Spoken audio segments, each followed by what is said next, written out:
How to fix Valorant error code van 1067.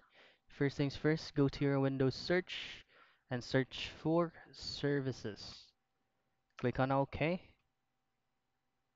And once you're here, maximize it a bit and just simply press V on your keyboard and look for VGC. Now I haven't installed VGC on my laptop yet, but if you can look for one, just right click on it, go to properties, and you'll have to set up the start type to automatic and just go ahead and click start. Now once it's done, just go ahead and click apply and then close everything. Second thing to do is go to your Windows search, type in CMD, right click on command prompt, run as an administrator, click on yes. Then from here, all I have to do is type in ipconfig space /flush DNS, click on enter, and then netsh space winsock space reset and enter again. Now it's saying here that you must restart the computer in order to complete the reset. Before doing so, we'll have to check if your current graphics card is up to date and your Windows is up to date as well.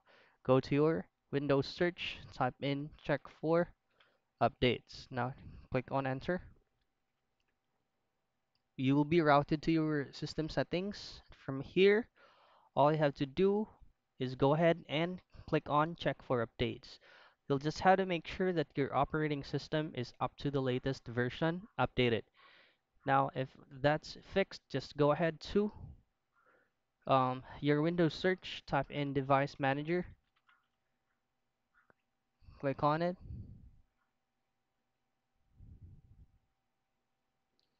and from here, go to display adapters, and then click on your current graphics card, and go to driver and click on update driver.